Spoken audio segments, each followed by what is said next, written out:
We'll be talking all things health. You know, the floods have come as the rainy season, and there are a lot of diarrheal diseases that we need to look out for.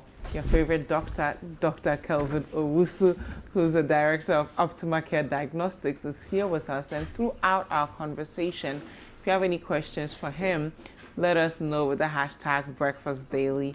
You can also WhatsApp us directly at our WhatsApp line 0550585832. If you're outside Ghana, please use the country code +233. Good morning, Doc. Good morning. How are you? I'm very well. Thank you so much for being with us. Okay, floods, diarrheal diseases. Why is it important for us to have this conversation right now? Well, because the floods are here. It's that time of the year when the rain falls. I mean, last week was very, very wet. There was rain almost every day in some parts of Accra, and there were floods. I think on Tuesday last week, I actually had to drive through floods to get here. Oh, so yes. it was quite Terrible. serious. Yeah. And so this is the time to talk about it. Of course, I'm still surprised that we are still having the level of floods that we are still getting in spite of all the interventions that have, apparently been done. And so that's another discussion on its own. But once there are floods, then you have the increase in the incidence of diarrheal diseases, cholera. Sometimes we say diarrheal disease is a bit abstract. So cholera is one of such diseases that is of public health concern. And every single year we get some kind of cholera outbreak. I mean, we've had more severe ones in the recent past, but it's going to come again. Wow. I'm not a prophet of doom, but once the floods are in, we are going to have cholera. It might not, I'm hoping it will not become as serious as previously. And this will probably be because of corona. Yeah, because we've already set in place all these. Exactly, because we are washing our hands more frequently, we are using the sanitizer more frequently.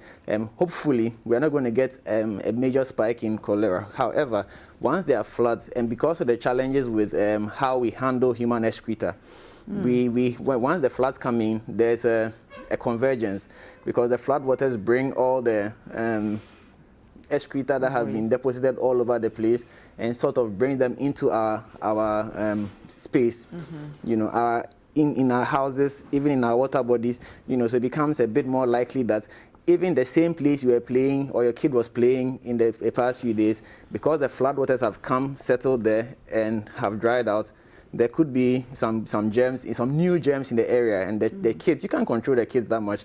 They'll put it in their mouth, and then they'll come with the condition. So it's really, really an issue for discussion. How do we, ensure that we don't catch it? Because if you live in Adabraka, for instance, the last time it rained, the people told us that their houses started flooding before they even saw the rains coming. So it tells you that it's probably raining elsewhere and the water is and the water levels are already going up. How do you deal with that? So this is more of a, how do I put it? See, when it comes to flooding and when it comes to diarrheal diseases in particular, there are so many agencies, or there are so many facets of society that need to be involved. Of course, the primary responsibility still remains you, the individual. Because if you don't build in a flood-prone area, you are not going to get problems with flooding. If you don't litter your environment, if you don't dump things in the gutter, the few gutters that we are not going to have issues with choked gutters, which would then reduce the incidence of flooding. So we as individuals need to take some amount of the of the blame, I should say. Because I mean, I literally every time I drive through, there are some areas. I live on the other side of Accra, Dansoman area. You go through some of the slums in that area, and you can actually see people physically, broad daylight, dumping things into the gutter. So, because they think the water will just wash it away.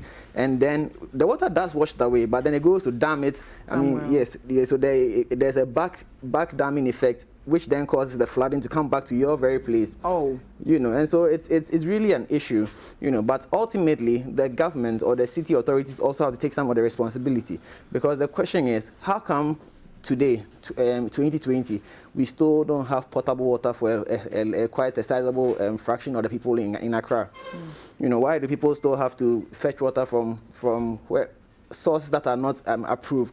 Because even people who have dug or sunk boreholes and wells, how do you know the quality of the water that is in there? You see, because even siting a borehole is not something that you just get up and site anywhere. There's a particular distance it should be from the nearest septic tank or the nearest human waste treatment center or plant or whatever. You know, so all these technical things need to be taken into consideration, because once there's a septic tank nearby, it's going to seep through the soil and contaminate the water. And also, if the well is not treated, is not protected, when the flood waters come, it's going to go and enter the well or the borehole. So again, where they are sited and how they are finished. When I say finished, I mean how they are covered. It's also important. So all these things are things that the individual and the state must share the responsibility, or must take blame to an extent. Now, how do all these problems now translate to cholera and other diarrheal diseases? So when the flood waters have come, and as I said, it enters your house. Remember that the flood, people, there's a lot of open defecation. So the water coming into your house is contaminated, no doubt. So even if you can't physically see even if you can't physically see, it is contaminated. So let's assume that it's coming to your compound, and I'm going to use children because they are the most at risk. So it comes to your compound, the sun comes up, it dries out, the sediments are going to stay in that compound. So the child goes out to play, and in the course of the play, he or she is putting stuff in the mouth. That's already exposure. Secondly, you go and use the washroom. You don't wash your hand well. And that's what I'm saying. I'm hoping that coronavirus is going to remove that aspect, because now we are washing our hands more frequently. But if you don't wash your hand, you are going to infect yourself. Or if you are feeding a child and you haven't washed your hand, you're going to infect the child. And especially for the mothers, when the child soils the diaper and you change the diaper, you need to wash your hand. Before and after? Well, after is most important. Well, before, too, so that you don't infect the child. Well, that's true. Dr. Kelvin. Well, I haven't washed my hand. I haven't washed my hand before, so you know. It's okay, don't say that. Anyway, guys, if you have any questions for Dr. Kelvin, let us know with the hashtag Breakfast Daily, and the WhatsApp line is 0550585832. If you're outside Ghana, the country code is +233. Please go on. Yes, so I mean, you clean up, you change the kid's diaper, and then you don't wash your hand, you proceed to feed the baby. And sometimes we assume that when we are breastfeeding babies, you don't need to wash your hand. You need to wash your hand, because you're going to use your hand to take the breast out, or whatever whatever covering is on it, and then place that breast in the baby's mouth. And this is a child who cannot even complain if he or she has a tummy upset. You know, they can't complain. So now this child starts having a diarrhea, and then whilst you are trying to change the diapers, you get your hands contaminated because you didn't see any physical stain on your hand. You ignore it, and then you now feed yourself. So typically, we usually have mother and child coming in with the diarrheal diseases. You know, so we need to protect our children as much as possible. As for the adults, most of the time, because we are conscious, it doesn't tend to get too bad. But a child, it's difficult for them to know when to drink water, when to drink the ORS or juice or whatever. You know, so children are most at risk. How dangerous is it to buy food stuff from certain areas? You know, some of us will go buy roasted corn, but then someone else has touched that corn multiple times to pick which one they want, and then you go why then you pick mention roasted corn? I mean, okay, we could be roasted because they do it all the time. I see them doing it all the time. I'm about to buy it, and some guy has they'll put it in the water with the soak. Exactly. My goodness, it's not easy. How mindful should we be of these things? You see, we really have to be mindful, especially when the street food is also near a dam site. You know, because we remember that there's that thing called housefly. And when it comes to diarrheal disease, houseflies play a major role. So they go and sit on the dump, you know, the things you throw away, including human excreta, because we are in Accra where people do a lot of things in the black rubber bag. Take away. And then they throw. I'm not even talking about, not even you know, they do their business. Number two. And then they throw it away. Now it gets into the dump site. The dogs will go and open it up. The houseflies will go and sit on it, and then you are selling food nearby. The housefly now comes and sits on the food. You know, so that's cholera right there. But some people have this notion that if you don't have enough flies around the meal, it's not tasty enough. Please, I don't share this notion. No, because you have to protect the food from the flies. I mean, the flies don't add any flavor to the thing. They say it's a secret ingredient. No, as for this one, you have to tell us where you had this one. Oh, a friend of mine called Olele, he likes areas where there are a lot of flies. Any advice for people like that, especially now? Avoid it. But you see, this is also where, again, I come back to the city authorities, because the city authorities need to, I mean, every food vendor is actually supposed to be certified. And graded. Exactly. You need to be certified that you yourself are qualified to sell food. So they'll run some tests on you to make sure that you don't have certain diseases. You know. Then where you are selling the food needs to also be approved. Wow. So now if you have people selling food in areas where there's a dam site, there's an open gutter, all these places are not supposed to be areas where food is supposed to be sold. You know. I mean, I have also said that food by the gutter is usually nicer, but you see, it's because we really don't have that much option. You know, so we really need the city authorities to also take responsibility and, you know, protect us. But as individuals, at what point do we say, I'm going to be my own city authority?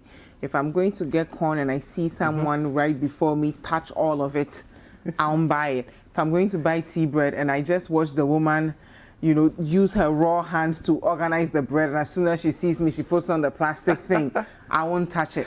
How far will that go to ensure that we don't catch some of these diseases? Okay, so let me just make a clarification. With respect to the corn, or I mean the roasted food, at the point when the food is on the fire and is being, you know, turned and cooked, it might not necessarily transmit the whatever bacteria or germ is on it because of the heat. The heat will kill the bacteria. However, sometimes when the thing is ready, they will now hang it on the edge. And that is where the person will be touching. That is where the problem begins. So if the person is used can get what's it called? I don't know what the technical name for that thing is. Yes, that's in the tongues. And use that to do the serving. So I mean, if you're going to buy something from such a person and he or she is using their hand and the food is cold. But my worry is not even the woman roasting the corn. It's the customers. The customers. Some people will come and say the corn is not hard enough. So let's say that she has 10 that are ready. Touch all of them. They will touch every single one of them to see how hard it is. Then they'll just buy one. Then but you are next. So in that case, when you have seen that, you have to walk away. I mean, sometimes you have to sacrifice the hunger for your health, because that food you're going to get, again, we are in corona season. Yeah. Now, you don't know where that guy has been, what he has touched, whether he has rubbed his nose or not. And so he touches your thing. So it's not just about diarrheal diseases now. And because that food is not as hot as it's supposed to be, the probability that you're going to get the infection through buying that food is very, very high. You know, so avoid. So what about chop bars too? Because you know, some people like watching the people chop, pounding, sweating all over the fufu. The harder the person pounds, the more tasty it is. No, but is it dangerous? If the food is hot, if the food is hot, like I mean the final food that you're eating, if it's hot. Also, you pour the soup on the fufu, that's it can reduce the risk somewhat. Okay. But again, if I mean me personally, if I actually happen to be, you see, out of sight, out of mind, if I'm not there, by Dr. Kelvin. No, I'm saying that if I got there and the food has been served and I see that the food is hot, you know, like you put it inside a bench, you have to wait small. That one, I'll eat it.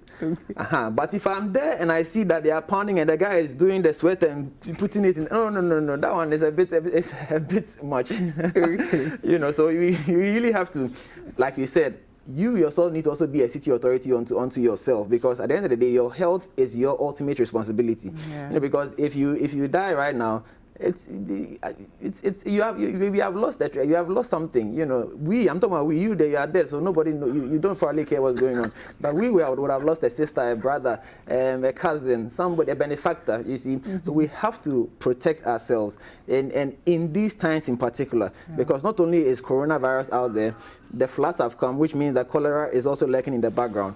Typhoid is also one of those diseases also waiting to happen. And in fact, typhoid is one of the disease that every food vendor needs to be tested for. Why? Yeah, because it's how do you call it? There's a classic case. There's a case called Typhoid Mary. If you actually Google it, you find Typhoid Mary. She actually, single person, infected hundreds of people. How? Because typhoid is also spread by fecal-oral.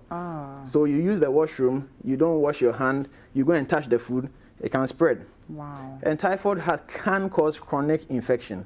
When I say chronic, it can stay with you for a very long time and cause damage. Wow. Some people actually end up requiring surgery. You know, and so typhoid is one of the diseases that has to be tested for every food vendor, and they are all given certificates. So if you actually are buying food, ideally you need to ask for that certificate from that person before you actually buy the food. But of course, when you're hungry, people tend to forget. Didn't even know we had these things. Which is why the city officials need to make sure that everybody actually has it, has the certification.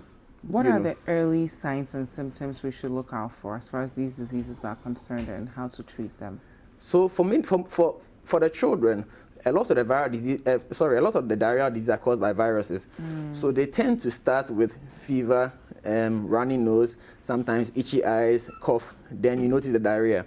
Or it comes in reverse. The diarrhea may start and then they develop a runny nose, cough, that kind of thing, because it's viral. So in children in particular, they may have the fever, they may have cough, cold, and then the diarrhea. Then you know that, okay, this is a viral thing. But most of the time, the bacterial infections tend not to give you fever.